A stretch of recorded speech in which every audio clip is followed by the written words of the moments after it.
Vamos dar início, então, ao nosso encontro de estudos para o livro dos Espíritos dessa noite.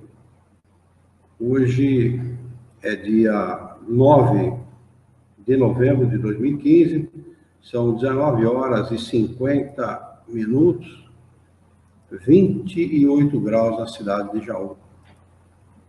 Nós estamos estudando, ou vamos iniciar, o capítulo 6 das Leis Morais. As Leis Morais é o livro terceiro. No seu capítulo 6º, Lei de Destruição. Nós estamos transmitindo este encontro de estudos diretamente da Associação Jauense de Estudos Espíritas, localizada na cidade de Jaú, estado de São Paulo, Brasil. A Daniele mandou um abraço para todos. Diz que essa semana ela não vai poder vir, por causa de umas tarefas dela no trabalho, mas a semana que vem, na próxima segunda, ela está aí com a gente. E não temos ninguém pela internet hoje. Talvez o Rafael entre um pouco mais tarde. Talvez a Yara esteja pela internet. Não, Rafael, acabei de falar no Rafael. Ele pediu para aceitar ele no chat.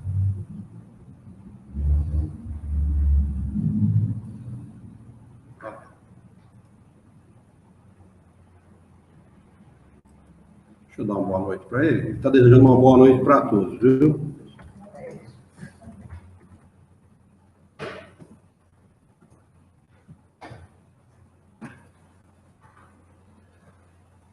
Boa noite, Rafael. Seja bem-vindo entre nós, viu? Rafael está lá do Maranhão, bem distante daqui, embora a internet esteja encurtando essa distância, né? Então, como a gente falava, o capítulo 6º, Lei de Destruição, item 1, destruição necessária e destruição abusiva. Questão de número 728, a pergunta que Kardec faz aos espíritos superiores é a seguinte: a destruição é uma lei da natureza? Resposta: é necessário que tudo se destrua para renascer e se regenerar. Por isso, a que chamais destruição não é mais que a transformação, cujo objetivo é a renovação e o melhoramento dos seres vivos. Então, o termo é mal aplicado, não existe destruição, né? Eu não lembro qual foi o cientista, o físico, que disse que na Terra nada se cria, nada se destrói, tudo se transforma. Eu não sei se foi Lavoisier, foi um dos físicos, cientistas famosos aí da física, né, que disse essa frase. Realmente é isso mesmo. Não há destruição de nada. Tudo se transforma. E se transforma sempre para melhor, né? É sempre com esse propósito. Para, como ele diz aqui no finalzinho, ele arremata, é a renovação e o melhoramento dos seres vivos. Questão de número 728A. Pergunta: o instinto de destruição teria sido dado aos seres vivos com fins providenciais? Resposta: as criaturas de Deus são os instrumentos de que ele se serve para atingir os seus fins. Para se nutrirem, os seres vivos se destroem entre si.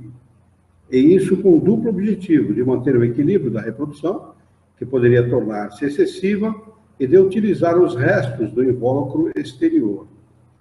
Mas é apenas o invólucro que é destruído. Esse invólucro não é mais que o acessório, não a parte essencial do ser pensante, pois este é o pensamento inteligente, indestrutível, que se elabora através das diferentes metamorfoses por que passa. Quando ele fala que dos seres vivos, ele não se refere apenas ao homem, ele está se referindo à natureza de uma maneira geral, a todos os seres vivos, né? Porque, por exemplo, pegar o exemplo mais comum, né? O boi, por exemplo, né? É um ser que a gente destrói ele, o seu corpo, para utilizar-se da carne e do invólucro também. Tudo do boi é utilizado, é transformado em utensílio, ou então algum artefato que é utilizado pelo homem. Né? Mas ele deixa bem claro aqui que nada é destruído, a não ser a parte acessória.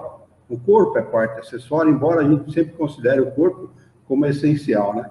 Uma boa parte da humanidade considera o corpo como a parte essencial, a parte principal. Quando não é, senão, um acessório, né? A gente pode dizer que a gente tira a buzina do carro e o carro continua andando, funcionando normalmente, isso não é um problema. Então, o corpo está para o espírito como a buzina está para o carro, né? Você tira a buzina, o carro continua andando. Você retira o corpo, o espírito continua na vida, vivendo normalmente, pronto ou se preparando para uma nova existência. Questão de número 729. Se a destruição é necessária para a regeneração dos seres, por que a natureza os cerca de meios de preservação e conservação? É interessante a pergunta de Kardec, né? Tem tudo a ver, né? Tem tudo a ver com a nossa maneira de pensar, né? Se a destruição é necessária, então por que o instinto de preservação, né? E de conservação? Porque a gente procura a preocupação em se preservar e se conservar, né? Tomar banho, saciar, manter o corpo limpo, bem cuidado e tal. Eles aqui, para evitar a destruição antes do tempo necessário. Resposta lógica e clara, né? Um dia, por mais que você preserve e por mais que você conserve, o corpo não pode ficar envolvido, embebido em formol para ficar conservado para sempre. Ele um dia vai ser destruído, com certeza. Não tem como, né? Toda destruição antecipada entrava o desenvolvimento do princípio inteligente. Foi por isso que Deus deu a cada ser a necessidade de viver e de se reproduzir. E quando ele fala do desenvolvimento do princípio inteligente, ele não está falando só do homem, está falando principalmente do espírito que ainda está na grande escalada para chegar à fase nominal, né? É isso que é chamado aqui de princípio inteligente. E quando o espírito faz uma programação para encarnar, ele tem o tempo, ele sabe o tempo necessário? O tempo necessário, sim, mas ele pode tanto abreviar como prolongar, né? Ele está indo bem a encarnação, ele está sendo útil na encarnação, ele está ajudando algumas pessoas, ou ele é necessário para a família ou para o grupo com o qual ele convive, ele pode prolongar isso tanto quanto seja permitido pelo Criador, né? É útil que o espírito esteja encarnado para ele e para o grupo no qual ele pertence, para a família, né? Parentes e tal. Então, fica... Abreviar com os excessos, né? Todo excesso abrevia a vida, né? E não é só vício que abrevia a vida, tá? Viu? A maneira de pensar, viu? Também, tá? Eu já ouvi médico dizer o seguinte: eu prefiro o gordinho ou a gordinha que faça caminhada, que faça algum exercício físico, do que o magrinho sedentário. Se a medicina encara assim, né? É porque existe também as variáveis, né? Não é só a gordura do corpo que mata. Existe muita gente que tem um pouco mais de gordura no corpo e que vive 80, 90 anos. Porque pensa, são gente alegre, pensa positivamente na vida, né? Tem uma maneira de encarar a vida otimista, né? Talvez ao longo da sua encarnação não estava programado nenhum trauma, né? Porque os traumas emocionais abreviam a vida também, né? Um trauma muito forte, não estava programado nenhum, então ele tem uma longevidade maior, né? Da maneira de encarar, viu? Eu sei que meu pai colocou marca-passo com 42 anos de idade, e um vizinho em frente de casa, que era bem mais velho que ele, era um senhor já de uns 53, 54 anos, 57, está beirando 60 anos, colocou também. Nosso homem ficou apavorado em meio de morrer. Apavorado. Esse homem saía caminhar, ele fazia, não comia, sabe aqueles... O cara pegou a coisa à risca e tal, e eu falava, não, vou viver minha vida normal. Vou viver minha vida normal. Se tiver vontade de comer alguma coisa, eu não vou comer 10 quilos de carne, mas um pedaço ou 2 ou 3 eu posso comer. Né? Ora, o homem morreu rápido. Esse homem, eu lembro, que era quase em frente de casa. Em frente de casa, se tinha uma casa, era a casa do lado. A casa dele. Era um senhor nortista, sabe? Morreu rápido. Ele durou acho que uns 2, 3 anos.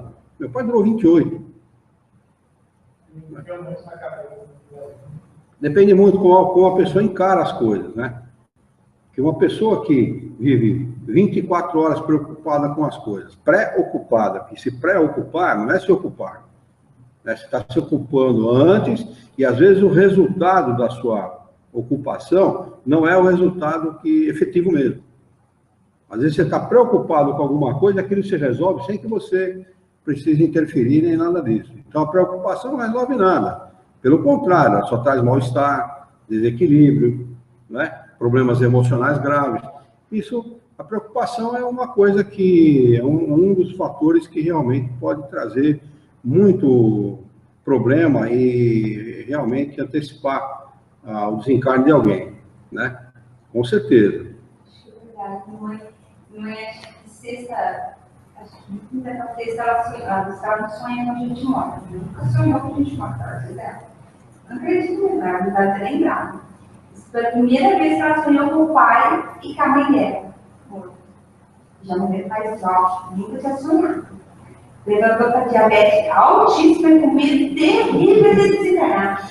É porque para muita gente está associada a ideia de que sonhar com alguém morto significa que a morte está próxima. Nossa, horrorosa.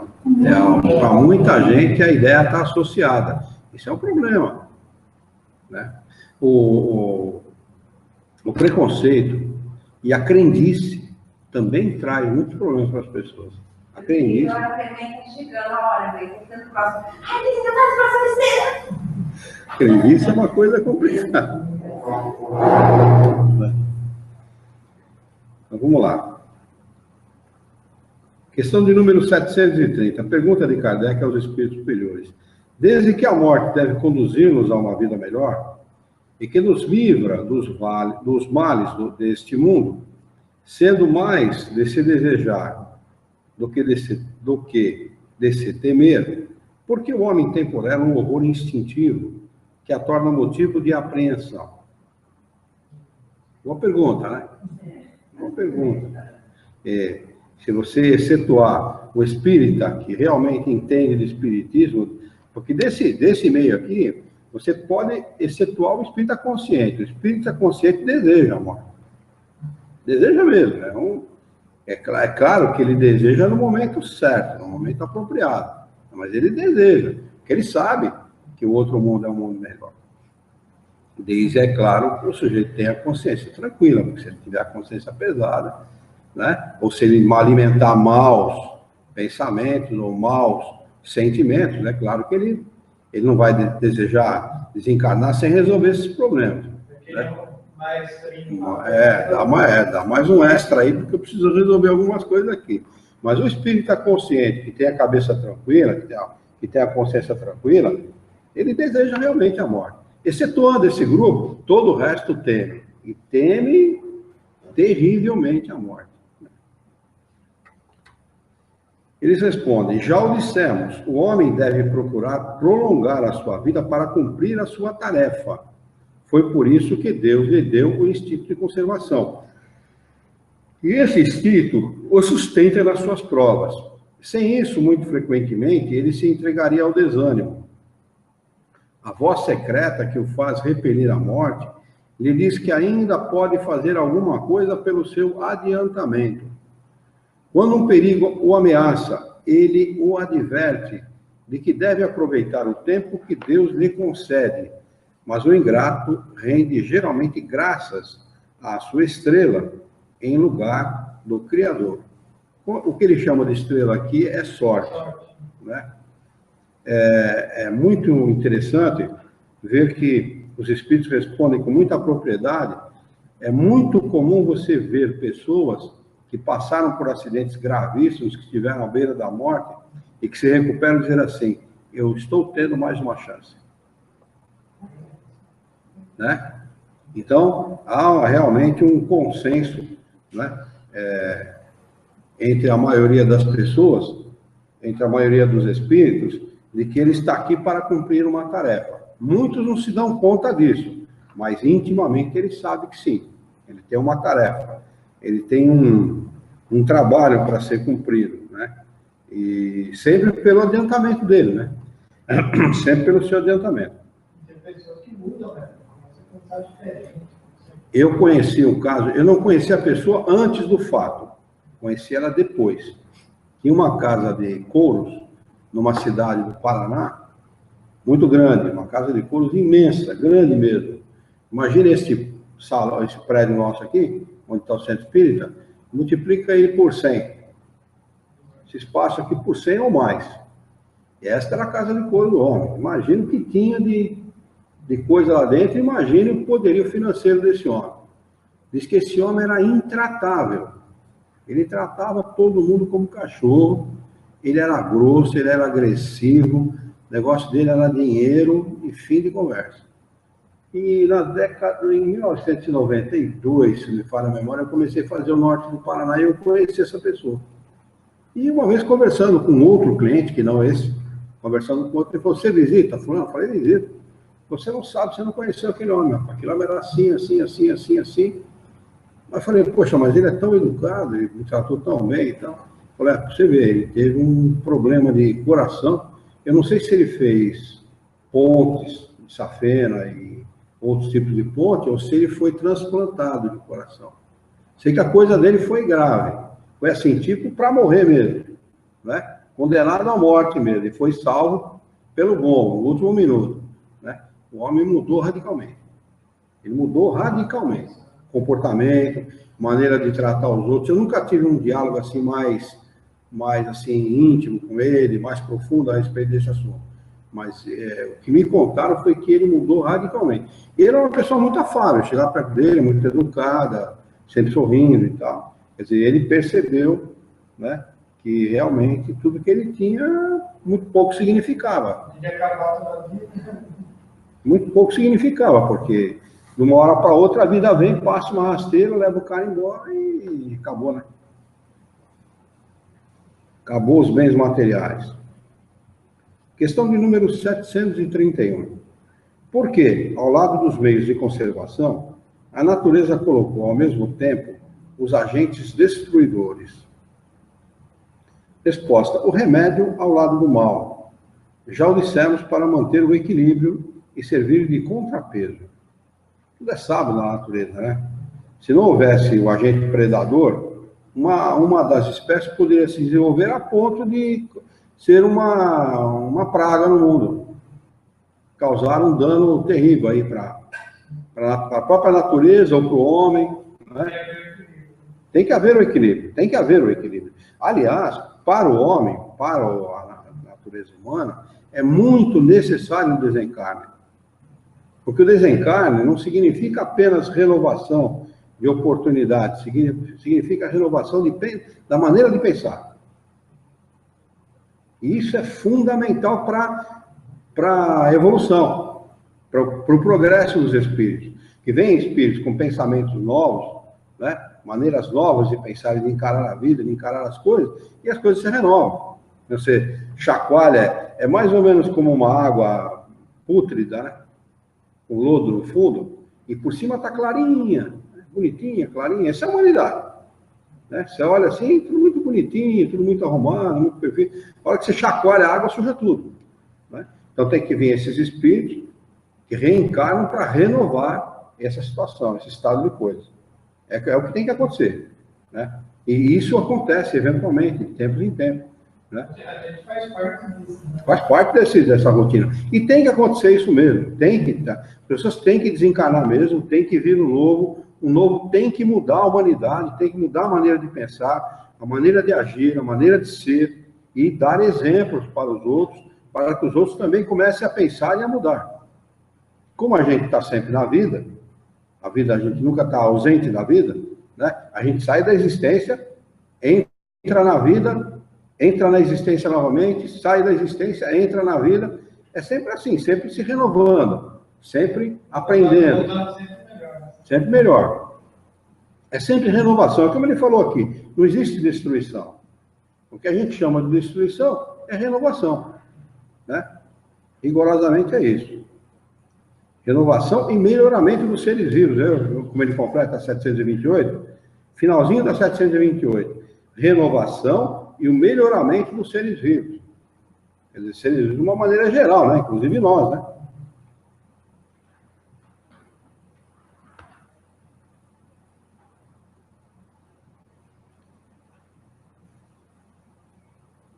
Questão 732.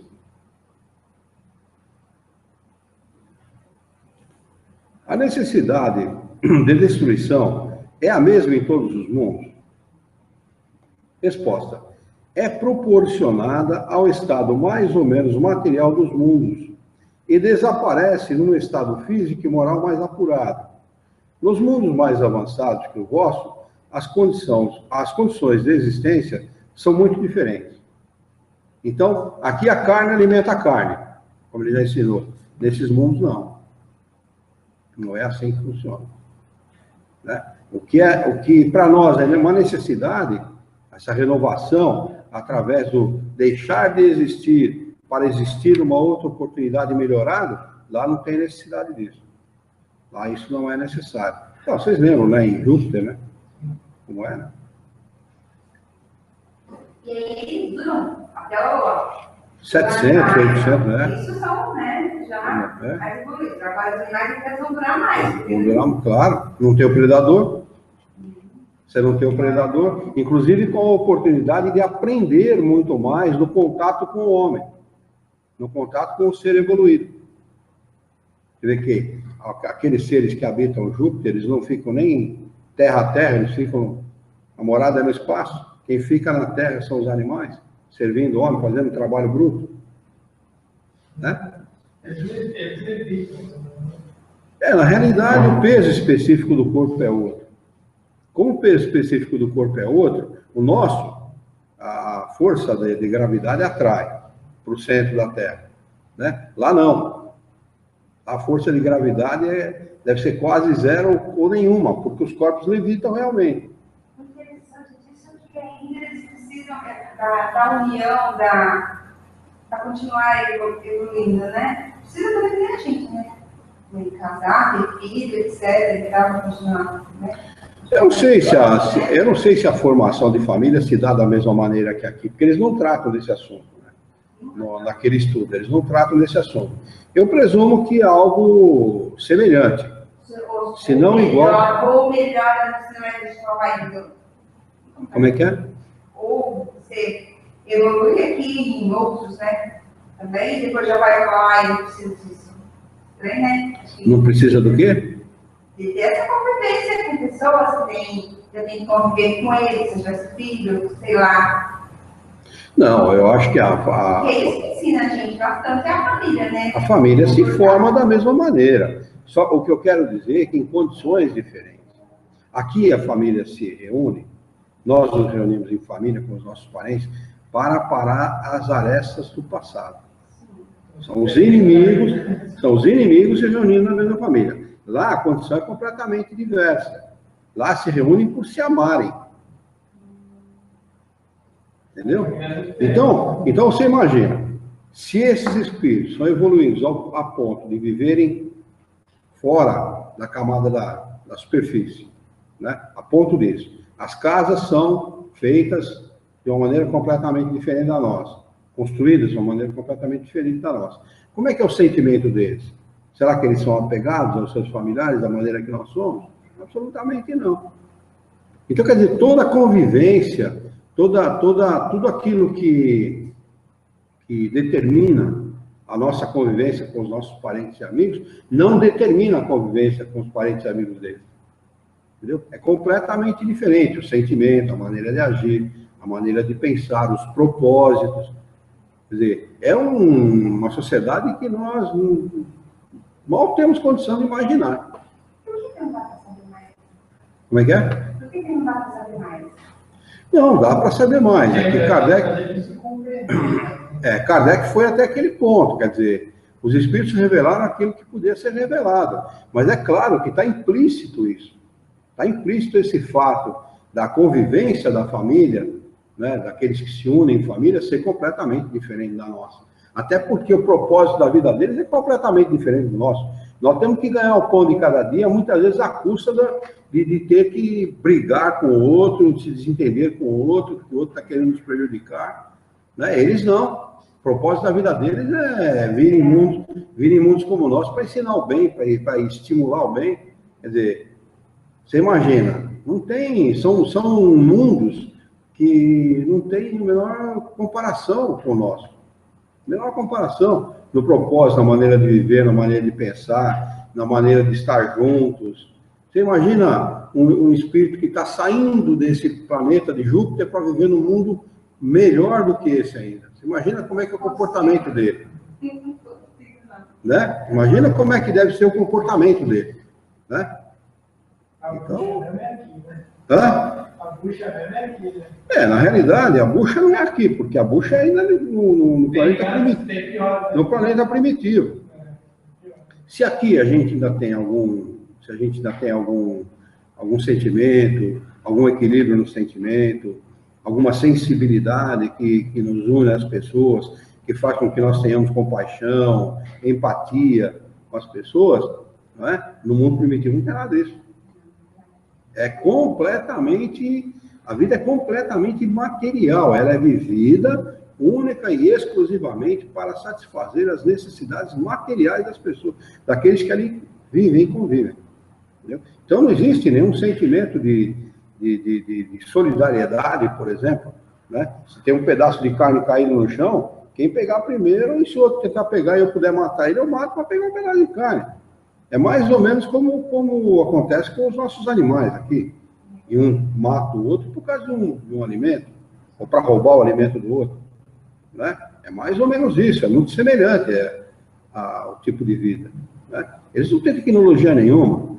Você imagina, se a intempérie aqui ela é cruel, né? Um dia você tem uma semana de 40 graus com mínima de 26, 25, aqui em Jaú, depois no modo de semana toca colocar cobertor, né? Você tem as mínimas aí estão de 17, 16, 17, com máxima de 26, mas um vento gelado que parece que está 15 graus. Você imagina, as coisas são díspares assim, imagina um mundo desse como deve ser. Entendeu? Então nós não estamos nos piores dos mundos, não estamos nos melhores também, mas não estamos nos piores dos mundos. Com a grande diferença que a gente pode dar um salto quantitativo e qualitativo na nossa evolução muito grande, dependendo de cada um, dependendo da ação, da determinação, do empenho de cada um em fazer isso. Por isso que os Espíritos dizem, aquele que vive aqui e dedica toda a sua vida em satisfazer as suas necessidades físicas, quando desencarna, não tem o que reclamar. Ele já recebeu na Terra tudo o que ele buscava, que é satisfação das suas sensações. Mas isso não aumenta o materialismo das pessoas? O quê? Viver para satisfazer as necessidades físicas? É claro, é evidente. Mas aqui no nosso mundo, a pessoa, ainda mais com o nível de informação que nós temos hoje em dia, as pessoas recebem informação de todo tipo. Aí é decisão dela, ela que tem que decidir. Nós não podemos decidir por ela, e ninguém vai decidir por ela, nem Deus, nem Jesus, nem ninguém. O espírito guia dela vai tentar orientar, vai tentar inspirar o bem, inspirar caminhos bons, mas quem vai decidir isso é ela. Então, é assim que tem que ser. E assim que tem que ser porque, quando nós desencarnamos, o mérito ou o demérito, de conformidade com a vida que você levou, é seu.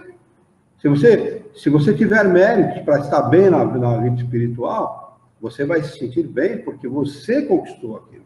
Foi decisão sua. Teve a inspiração para o mal e teve a inspiração para o bem. E você aceitou a boa inspiração e seguiu o seu rumo certo. Então, o mérito ou o demérito é sempre nosso. E é assim que tem que ser. É assim que as coisas têm que ser. Porque ninguém pode, por ganhar alguma coisa, dizer que aquilo foi conquistado por ela. Se foi dado, não é conquistado. Então, nada na nossa vida tem que ser dado, tem que ser conquistado. Inclusive, a felicidade espiritual. Sobretudo a felicidade espiritual. Porque tudo na nossa vida objetiva isso, a felicidade espiritual. Estarmos bem ao desencarnarmos, estarmos bem em estado de erraticidade.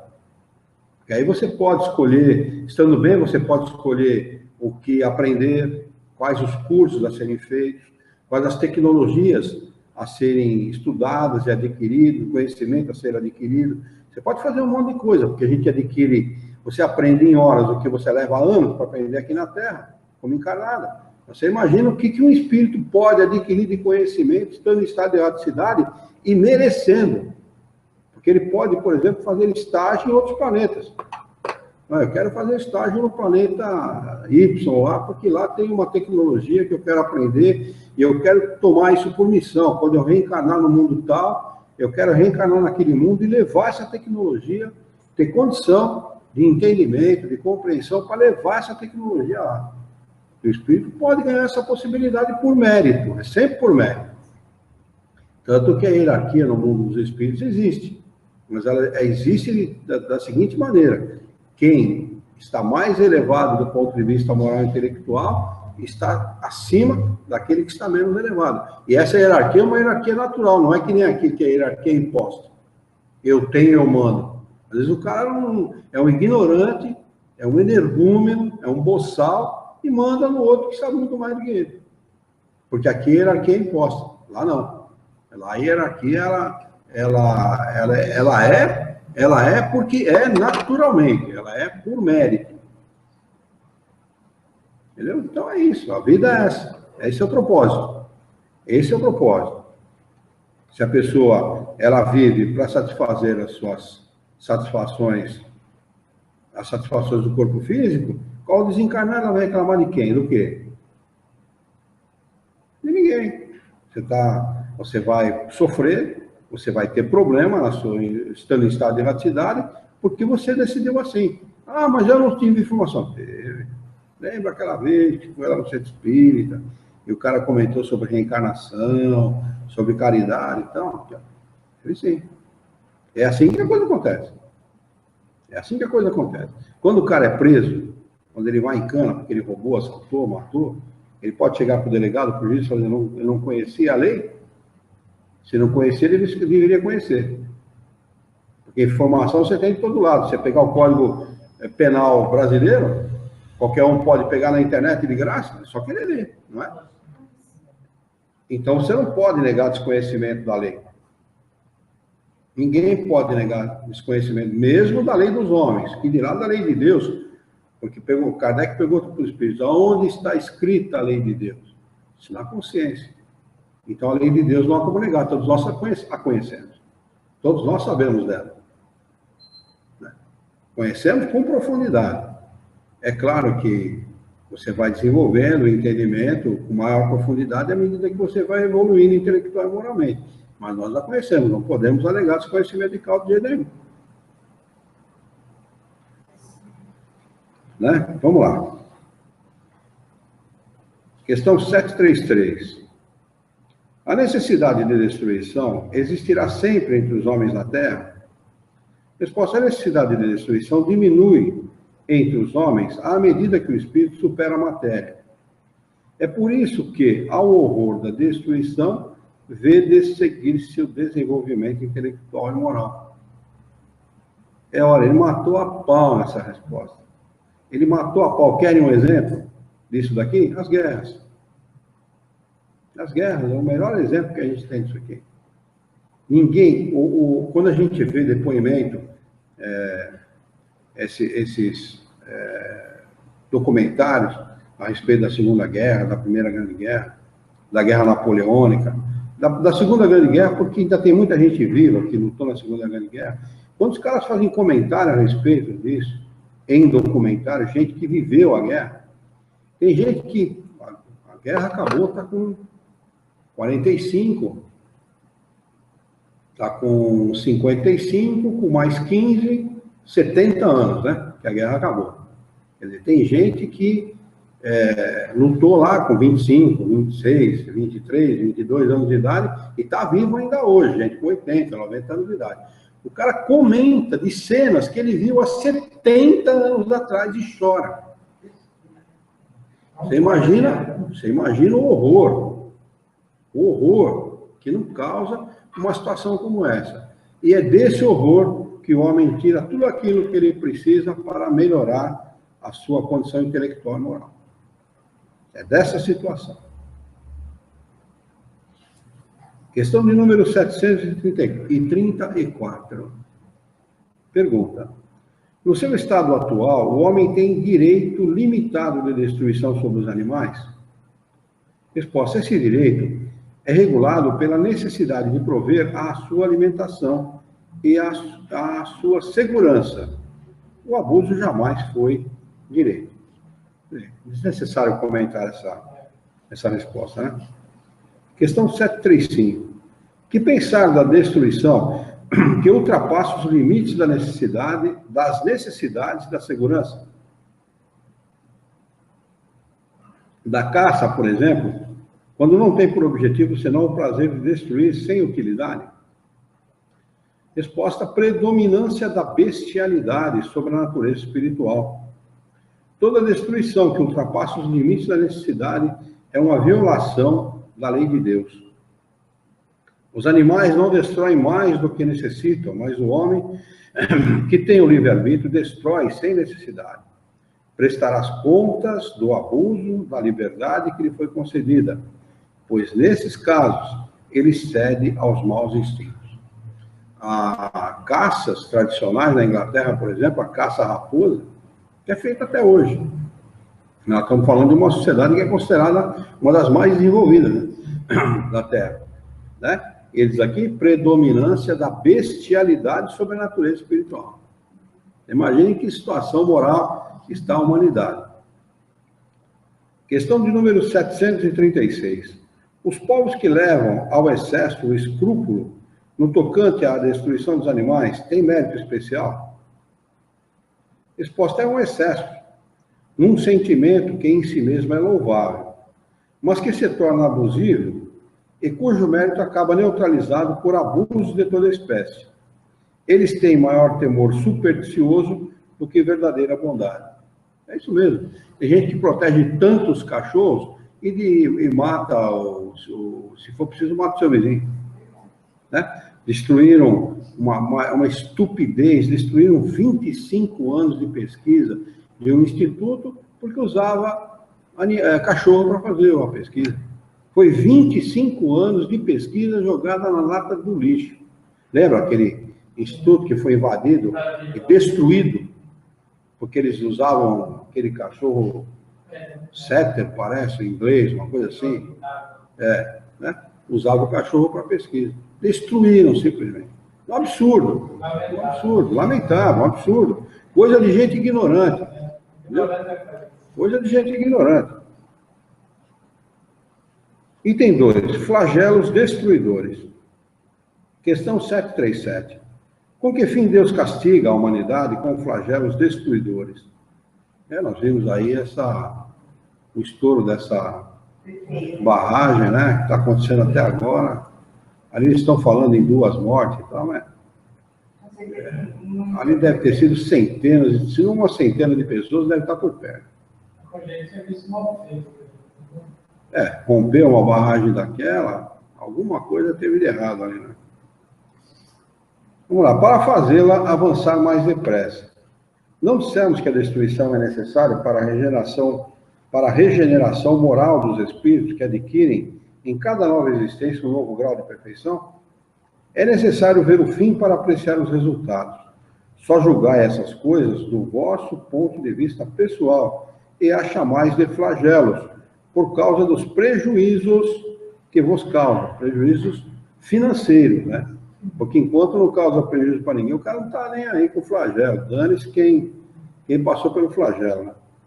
Mas esses transtornos são frequentemente necessários para fazerem com que as coisas cheguem mais profundamente a uma ordem melhor, realizando-se em alguns anos o que necessitaria de muitos séculos. Aqui tem uma nota do tradutor que diz o seguinte: essa resposta coloca de maneira bem clara o problema dos saltos, esses saltos aqui saem entre aspas, da natureza, de que tratamos na nota anterior. O salto qualitativo, a que se refere à dialética marxista, e que para alguns contradiz a ordem evolutiva da doutrina espírita, é exatamente uma espécie de transtornos que apressam o desenvolvimento. Como se vê, o espiritismo reconhece a existência e a necessidade desses transtornos, mas integrados no processo geral da evolução, não os admitindo como quebra desse processo. É claro, não tem nada que quebra processo. Quando Deus faz as suas leis são perfeitas, né? Não precisa pedir autorização para o homem para gerir o universo. Questão de número 738. Deus não poderia empregar para melhorar a humanidade outros meios que não os flagelos destruidores? Mas é claro, né? Evidentemente que ele faz isso, né? Sempre, né? Mas vamos dar ouvidos para cá? Resposta dos Espíritos: sim, e diariamente os emprega, pois deu a cada um os meios de progredir pelo conhecimento do bem e do mal. É o homem que não os aproveita, então é necessário castigá-lo em seu orgulho e fazê-lo sentir a própria fraqueza. Verdade absoluta, né? Questão 738. Nesses flagelos, porém, o homem de bem sucumbe como os perversos. Isso é justo? Resposta: durante a vida, o homem relaciona tudo a seu corpo, mas após a morte pensa de outra maneira. Como já dissemos, a vida do corpo é um quase nada. Gente, eles afirmam isso reiteradamente. Porque a gente pensa de obra. Nossa, tão importante e tal. Nada disso. A vida do corpo é nada. Nada. Ou quase nada, como eles chamam aqui. Um acidente de percurso. Absolutamente. Um século de vosso mundo é um relâmpago na eternidade. Os sofrimentos que duram alguns dos vossos meses ou dias nada são. Apenas um ensinamento que vos servirá no futuro. Olha a importância que tem os nossos sofrimentos, né? Apenas um ensinamento que vai servir no futuro. Os espíritos que pré-existem e sobrevivem a tudo, eis o mundo real. São eles os filhos de Deus e o objeto de sua solicitude. Os corpos não são mais que disfarces sob os quais aparecem no mundo. Gente, disfarce. Uma coisa que o cara colocar uma máscara e pular um baile de carnaval. É o cara que está pulando o baile de carnaval? Não, é uma máscara. Ele colocou uma máscara lá e está disfarçado aquilo ali. Essa que é a realidade. Mas olha, a mais pura realidade. O espírito tem condição de fazer coisas que o corpo jamais terá. Jamais. Mas sobre essa pergunta lá em casa, eu vou mudar o Carlaço. Com certeza. Nas grandes calamidades que dizimam os homens, eles são como um exército que, durante a guerra, vê os uniformes estragados, rotos ou perdidos. O general tem mais cuidado com os soldados do que com as vestes. Interessante, essa pergunta é muito boa, né? Essa pergunta e resposta extraordinária, né? Dá tanto valor para pouca coisa. É pouca coisa, não é nada mesmo, né? Eu li uma resposta uma vez do Espírito a uma pergunta de Kardec, e me chamou muito a atenção. Ele diz assim: ao morrer, o homem entende a felicidade do justo,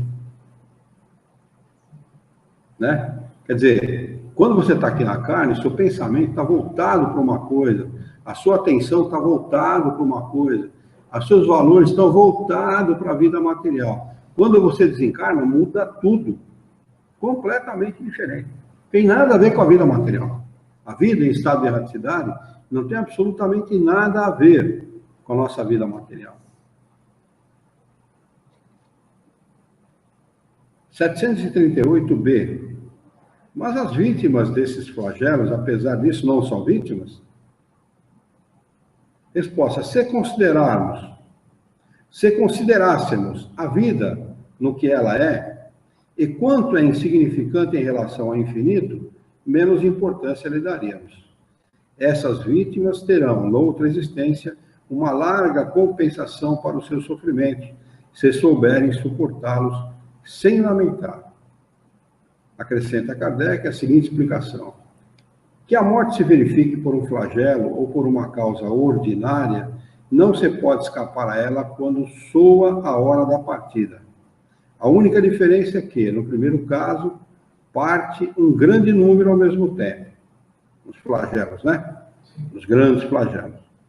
Se pudéssemos elevar-nos pelo pensamento de maneira a abranger toda a humanidade, numa visão única, esses flagelos tão terríveis não nos pareceriam mais do que tempestades passageiras do destino do mundo.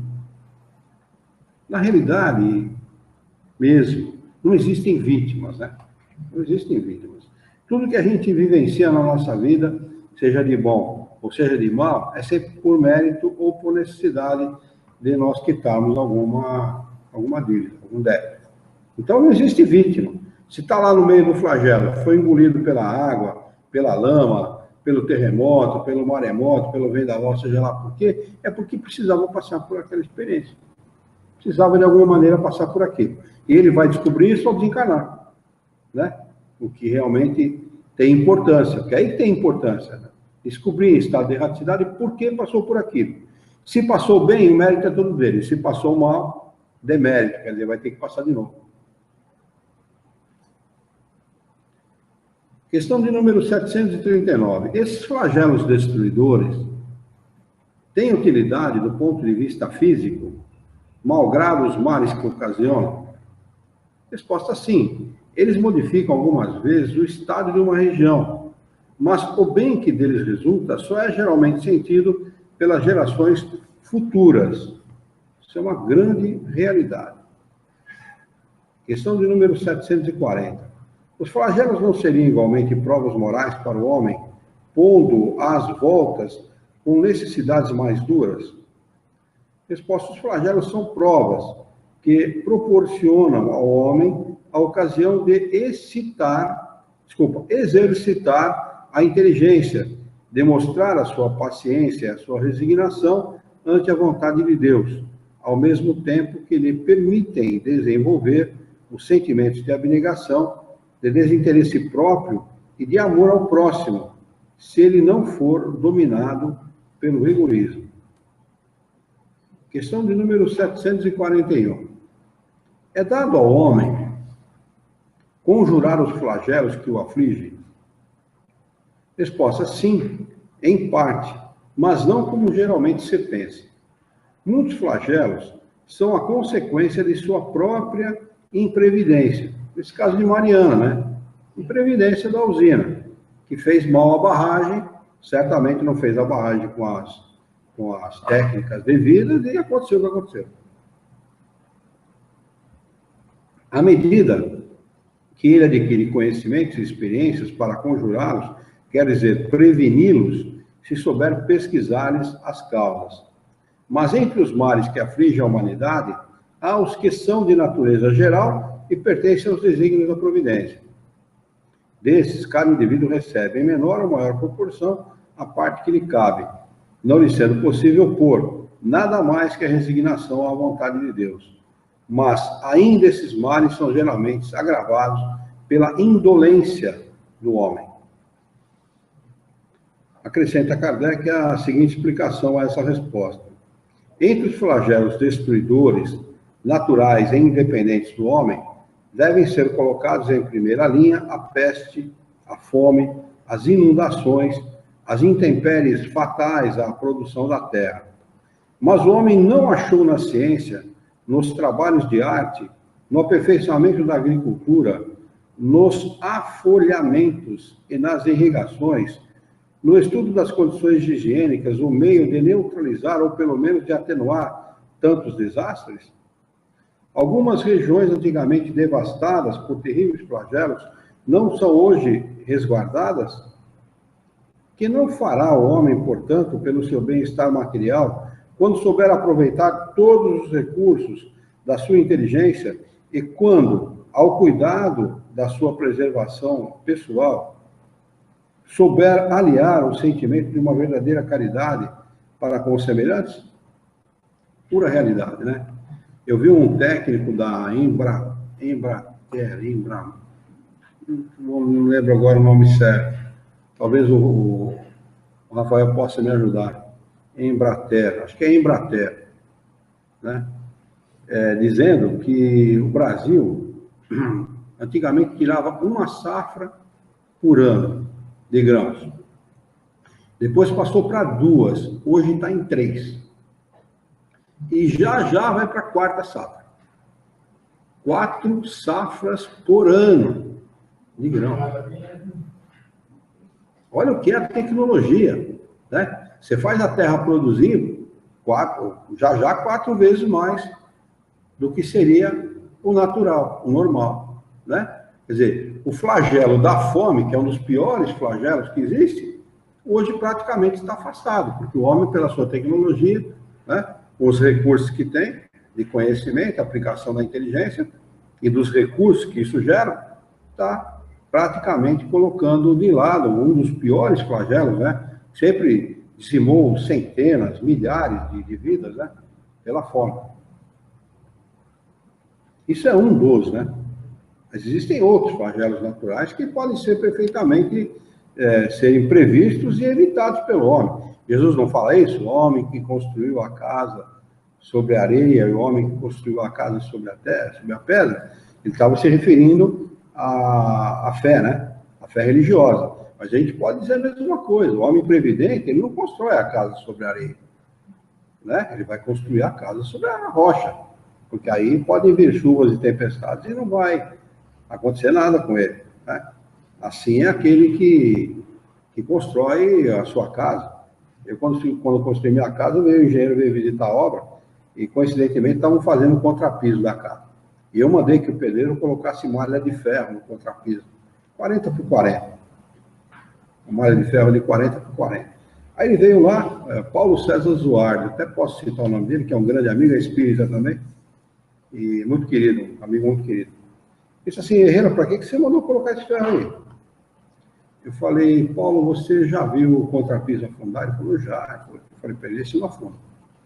Pode ficar tranquilo que esse... tem razão. Quer dizer, é melhor você usar uns pedacinhos de ferro do que amanhã ou depois você ter o contrapiso afundado, você vai perder... Hã? Então, você vai perder um monte de coisa, né? Vai perder piso, vai perder a mão de obra, você vai perder um monte de coisa, além do transtorno que vai causar, né? Para você poder refazer tudo. Mas vamos lá. Item 3, guerras. Nisso nós somos especialistas, né? Questão de número 742. Qual a causa que leva o homem à guerra? Resposta: predominância da natureza animal sobre a natureza, sobre a espiritual e a satisfação das paixões. No estado de barbárie, os povos só conhecem o direito do mais forte, e é por isso que a guerra, para eles, é um estado normal. Olha, para a gente ver, né? E nós não estamos falando de mundo primitivo, hein? Nós estamos falando aí de século I, século II, né? Nos séculos anteriores, aí, né? No começo aí da nossa era, né? Era assim, o estado de guerra era o estado normal. Era o convencional, era o dia a dia das pessoas. Amanhã depois alguém pode invadir a sua casa, tomar tudo que você tem, levar sua mulher, seus bens, destruir, colocar fogo na sua casa, e é assim que a coisa acontece. É assim que a coisa acontecia, era natural. Era normal. À medida que o homem progride, ele se torna menos frequente, porque ele evita as suas causas. E quando ela faz necessária, se faz necessária, ele sabe adicionar-lhe humanidade. Verdade mesmo, né? Questão 743. A guerra desaparecerá um dia da face da terra?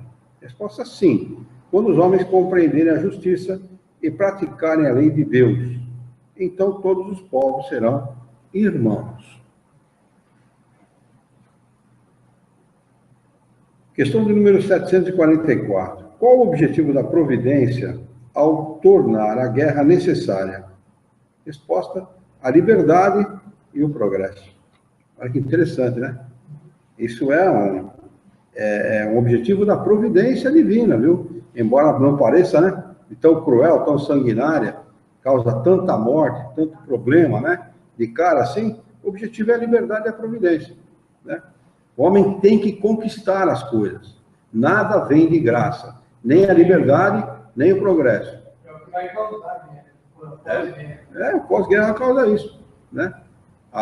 O sentimento de amor à pátria, de amor ao cidadão que convive com você, o respeito, né? Por que o povo europeu é um povo respeitoso em relação à ideia de pátria, né? A ideia de cidadania, a ideia de democracia? Por que eles são respeitosos? Já passaram por duas grandes, fora as outras, né? A Guerra Napoleônica e tantas outras, né? As guerras civis da Espanha, por exemplo, que foram terríveis, né? Fora as outras que aconteceram. Questão 744A. Se a guerra deve ter como efeito conduzir à liberdade, como se explica que ela tenha geralmente por fim e por resultado a escravização?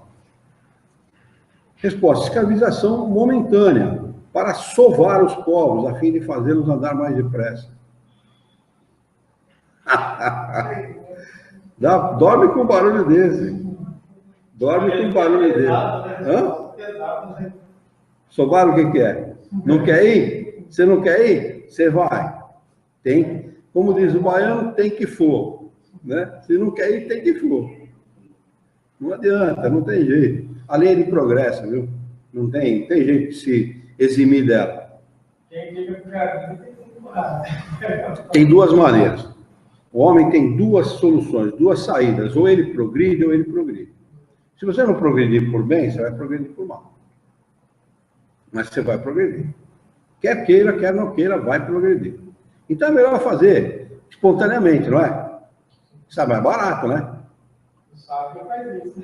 Hã? O sábio faz isso. Sai mais barato. Se você for colocar como matemático na ponta do lápis, sai muito mais barato você fazer espontaneamente. Questão 745. Que pensar daquele que suscita a guerra em seu proveito? Resposta: esse é o verdadeiro culpado e necessitará de muitas existências para expiar todos os assassínios de que foi causa, porque responderá por cada homem cuja morte tenha causado para satisfazer a sua ambição. Uma palavra os grandes ditadores do mundo, né? Não é só os Estados Unidos. Nós tivemos aí N pessoas que fazem isso em nome da ganância, né? Em nome do egoísmo, em nome do poder, né? E tudo mais. Item 4, assassínio. 746. O assassínio é um crime aos olhos de Deus? Resposta: estou falando do homicídio aqui, né? Conhecida hoje mais como homicídio. Sim, um grande crime, pois aquele que tira a vida de um semelhante interrompe uma vida de expiação ou de missão, e nisso está o mal. Quer dizer, um espírito missionário pode também sofrer um homicídio, viu? Está sujeito, está encarnado num mundo como esse, está sujeito a ser assassinado. Não é porque ele é um espírito missionário que ele não pode ser assassinado. 747. Há sempre no assassínio o mesmo grau de culpabilidade? Resposta: já o dissemos. Deus é justo e julga mais a intenção do que o fato. Depende pela maneira pela qual a pessoa cometeu aquilo. Se foi para satisfazer uma paixão dele, se ele gosta de matar, se ele fez aquilo por prazer, por desvario, por loucura, né? o Criador vai julgar a intenção. 748. Deus excusa o assassínio em caso de legítima defesa? Resposta: só a necessidade o pode excusar. Tá acusar, mas o certo é excusar, né? A pergunta É excusar, né? Só a necessidade o pode excusar. Mas, se pudermos preservar a nossa vida sem atentar contra a do agressor, é o que devemos fazer. Meu pai não matou uma pessoa, um bandido, dentro de casa porque não quis. Ele foi contido ou foi dirigido para não matar a pessoa. Ele estava com o cara na mira do revólver. E não matou. Deu. Na hora de puxar o gatilho, ele fez assim com o cano da arma. Os dois entraram dentro de casa, renderam a minha mãe, renderam meu pai. E ele falou: vocês querem dinheiro? O dinheiro está lá, está dentro no quarto. Quer que eu vou pegar? O cara falou: vai pegar. E os outros ficaram rendendo a minha mãe. Deixaram meu pai no quarto. A arma estava no quarto. Ele veio com a arma e veio atirando. Os dois, vazaram. Mas ele não matou, ele falou: estava com o cara na mira. E meu pai era bom de tiro. Estava com o cara na mira. A hora de puxar o gatilho, ele pegou assim, de um interruptor de luz, pegou acima do interruptor 10 centímetros o tiro.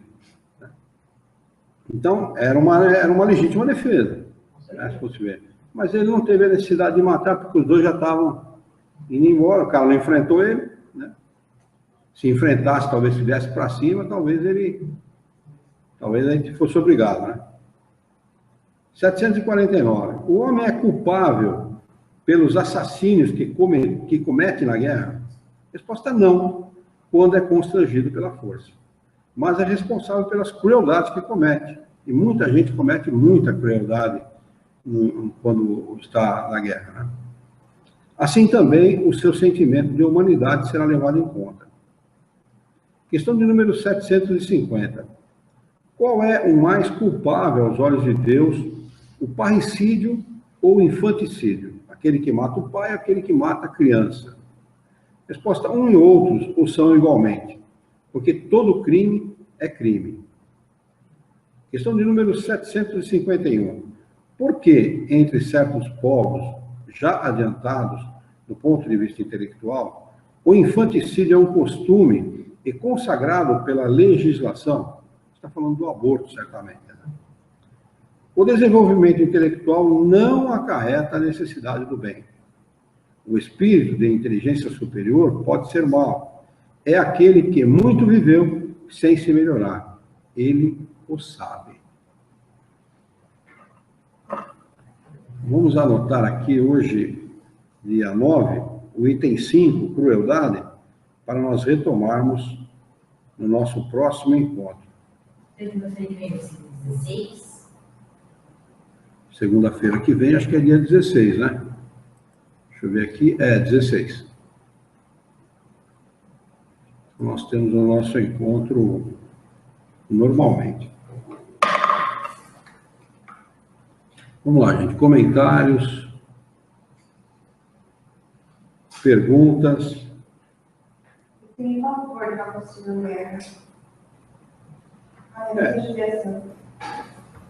Eu acho que no nosso país, certamente uma revolução civil, eu acho que é uma coisa muito distante de acontecer, penso eu, né?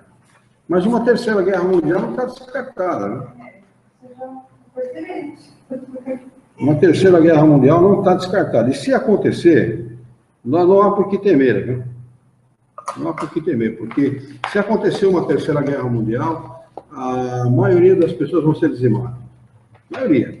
O que restar vai ser aí de 7 bilhões e 200 milhões de pessoas, se restar aí 10% disso. Ou seja, o nível de destruição das armas hoje é muito alto. É muito. Uma bomba atômica... Você acha que vai ser usada? Com certeza, porque se algum maluco, por alguma razão, apertar o botão num país, contra os Estados Unidos, por exemplo, né? Vamos dizer que há aí um conflito de interesses e tal, e alguém, por alguma razão, dispare uma ogiva nuclear contra os Estados Unidos. Tem várias apontadas para lá, várias, especialmente os países árabes, viu? Tem muitas ogivas nucleares apontadas lá para os Estados Unidos da América do Norte. Tá? Acho que o país que tem menos, a região que tem menos ogivas apontadas para ele é a nossa região. É a região aqui, América Latina, né? É a que tem menos apontado. Então vamos dizer que alguém dispara. Pá! Lá, quando o cara dispara lá, aqui já estão sabendo. Então, eles vão tentar neutralizar. Mas aí dispara outra. Aí dispara outra, mais outra, mais outra, mas não há como neutralizar 50, 100 ogivas nucleares. Eu penso que não há arma para isso. Né? O que vai acontecer? Um revide. Aí você já viu o que vai acontecer, né?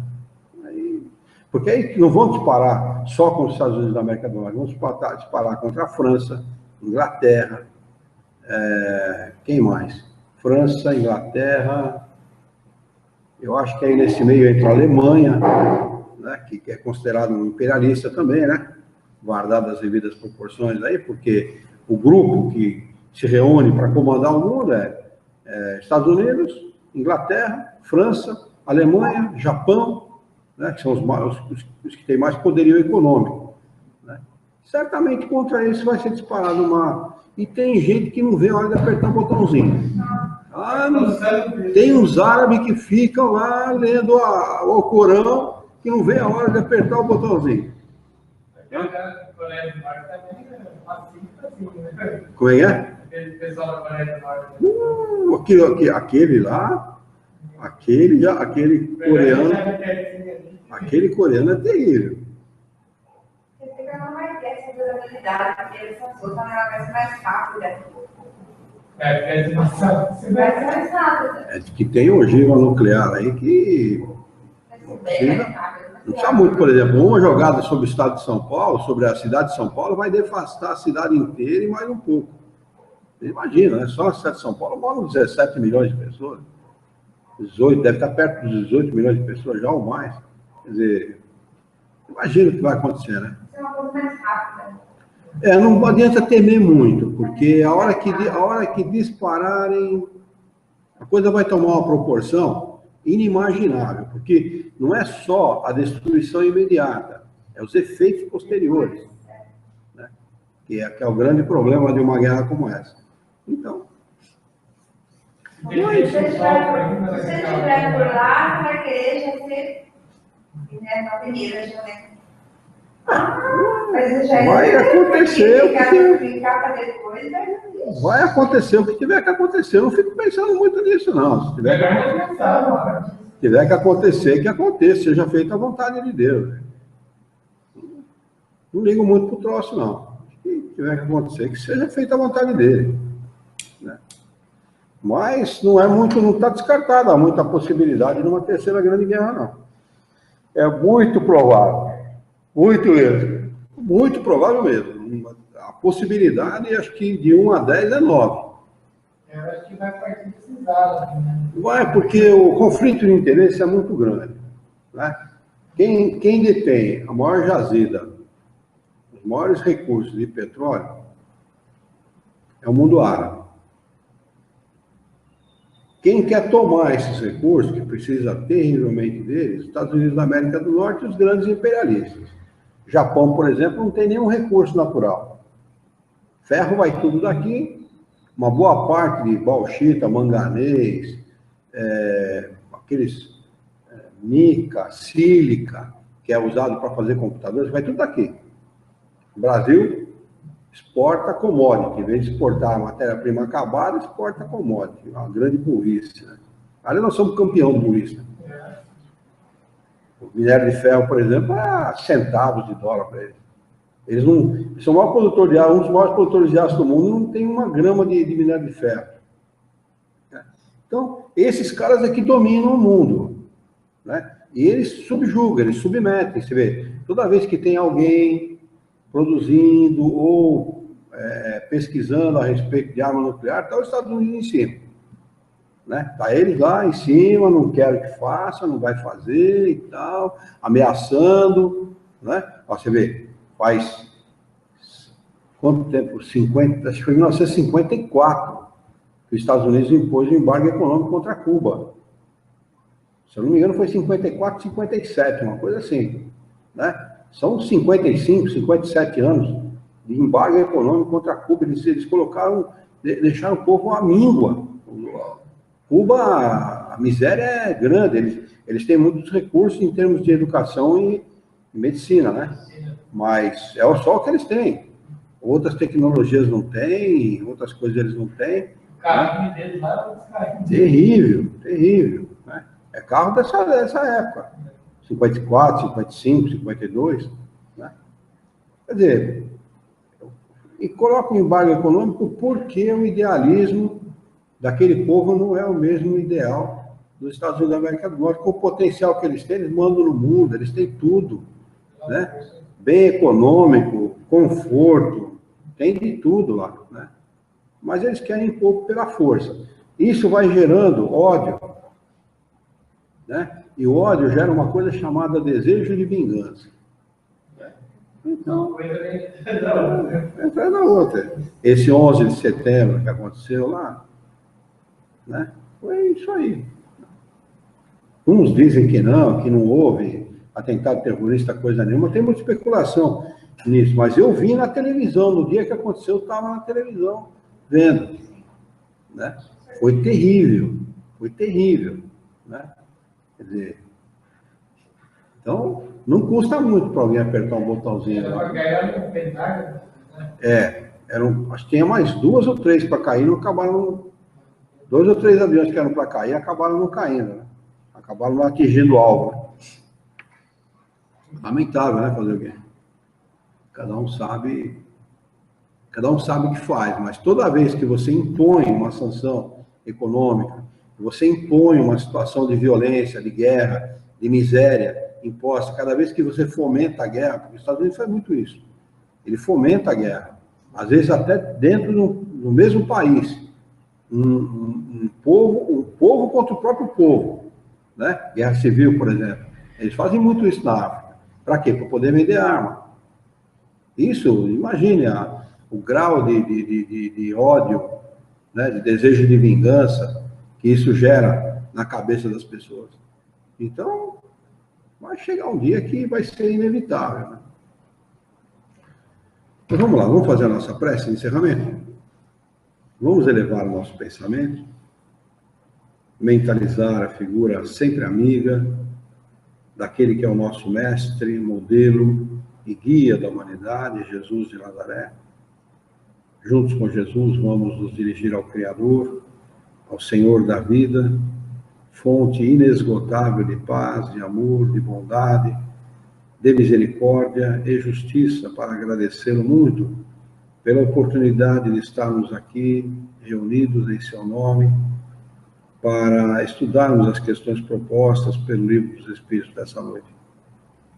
Queira o vosso amor, a vossa bondade, a vossa misericórdia, que tenhamos bom ânimo, coragem, determinação, ideias renovadas, alegria de viver, entusiasmo, para que nós possamos trabalhar, sermos úteis e dignificarmos a vida.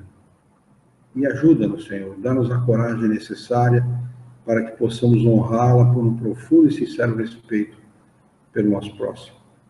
Em teu nome, em nome de Jesus, em nome dos bons espíritos, em nome do nosso diretor espiritual e de sua equipe, e todos os encarnados e desencarnados presentes à nossa reunião desta noite, nós a declaramos encerrada.